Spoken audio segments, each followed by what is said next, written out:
Shamsuddin Iltutmish 1210 to 1236 का इतिहास और युद्ध। शमसुद्दीन इल्तुतमिश भारत की दिल्ली सल्तनत की गुलाम वंश ममलूक वंश के सबसे महत्वपूर्ण शासकों में से एक थे। उनके शासनकाल में प्रशासनिक, सैन्य और सांस्कृतिक क्षेत्रों में कई महत्वपूर्ण सुधार हुए। उनके शासनकाल में हुए युद्धों और उनकी उपलब्धियों ने दिल्ली सल्तनत को स्थायित्व प्रदान किया। प्रारंभिक जीवन। शमसुद्दीन इल्तुतमिश का जन्म एक तुर्क परिवार में हुआ था। वह अपने बचपन में गुलाम बना दिए गए और बाद में दिल्ली सल्तनत के संस्थापक कुतुबुद्दीन ऐबक के गुलाम बने। उनकी प्रतिभा और बुद्धिमत्ता के कारण कुतुबुद्दीन ने उन्हें अपनी सेना में उच्च पद दिया। कुतुबुद्दीन ऐबक की बेटी से उनका विवाह हुआ, जिससे उनकी राजनीतिक स्थिति और मजबूत हो गई। सत्ता पर कब्जा। 1210। कुतुबुद्दीन ऐबक की 1210 में मृत्यु के बाद आराम शाह दिल्ली के सिंहासन पर बैठा। आराम शाह कमजोर शासक था और सामंतों ने उसे हटाकर इल्तुतमिश को सुल्तान बनाया। इल्तुतमिश को सत्ता संभालते समय आंतरिक विद्रोह और बाहरी आक्रमणों जैसी गंभीर चुनौतियों का सामना करना पड़ा। शासनकाल की प्रमुख उपलब्धियां। 1. प्रशासनिक सुधार। इक्ता प्रणाली। भूमि को इक्ता नामक इकाइयों। मुद्रा प्रणाली। चांदी का टंका और तांबे का जीतल नामक सिक्के चलाए।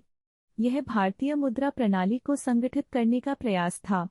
चालीसा। तुर्की सरदारों का समूह। उन्होंने 40 प्रमुख तुर्क सरदारों का एक समूह बनाया जो प्रशासन और सैन्य मामलों में सलाह देते थे। इल्तुतमिश के प्रमुख युद्ध। 1. सामंतों के विद्रोह का दमन। प्रारंभिक शासनकाल में बंगाल, बिहार और अन्य क्षेत्रों के सामंतों ने स्वतंत्रता की घोषणा की।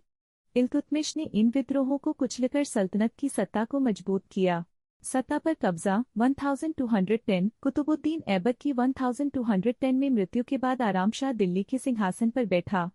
आराम शाह कमजोर शासक था और सामंतों ने उसे हटाकर इल्तुतमिश को सुल्तान। इल्तुतमिश को सत्ता संभालते समय आंतरिक विद्रोह और बाहरी आक्रमणों जैसी गंभीर चुनौतियों का सामना करना पड़ा।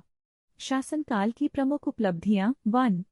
प्रशासनिक सुधार। इक्ता प्रणाली। भूमि को इक्ता नामक इकाइयों में बांटकर अधिकारियों को राजस्व संग्रह की जिम्मेदारी दी। यह व्यवस्था प्रशासनिक दक्षता और स्थायित्व के लिए महत्वपूर्ण थी। मुद्रा प्रणाली। चांदी का टंका और तांबे का जीतल नामक सिक्के चलाए। यह भारतीय। इल्तुतमिश को सत्ता संभालते समय आंतरिक विद्रोह और बाहरी आक्रमणों जैसी गंभीर चुनौतियों का सामना करना पड़ा। शासनकाल की प्रमुख उपलब्धियां। 1. ग्वालियर पर विजय। 1231। ग्वालियर का किला इल्तुतमिश के लिए सामरिक रूप से महत्वपूर्ण था। उन्होंने इस पर विजय प्राप्त कर इसे सल्तनत में शामिल किया। 3.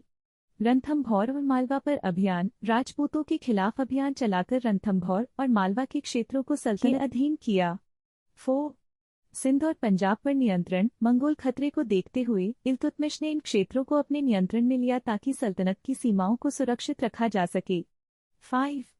चंगेज खान का खतरा। 1000। मंगोल शासक चंगेज खान ने 1221 में भारत के निकट के क्षेत्रों पर हमला किया। इल्तुतमिश ने कूटनीतिक तरीके अपनाकर चंगेज खान से सीधा टकराव नहीं किया, जिससे सल्तनत बची रही। 6. विद्रोही राज्यों पर विजय। उन्होंने कई बार विद्रोही राज्यों, विशेष रूप से पूर्वी भारत, बंगाल और बिहार में विद्रोहों को दबाया। सांस्कृतिक योगदान। कुतुब मीनार का निर्माण कुतुबुद्दीन ऐबक ने शुरू किया था, लेकिन इसे इल्तुतमिश ने पूरा करवाया। उन्होंने दिल्ली को सल्तनत की स्थायी राजधानी बनाया। उत्तराधिकार और रज़िया सुल्तान। इल्तुतमिश ने अपनी बेटी रज़िया सुल्तान को अपना उत्तराधिकारी घोषित किया।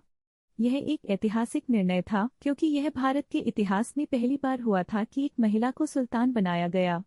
मृत्यु। 1236। 1236 में इल्तुतमिश का निधन हो गया। उनकी मृत्यु के बाद सत्ता कमजोर हो गई और राजनीतिक अस्थिरता का दौर शुरू हुआ।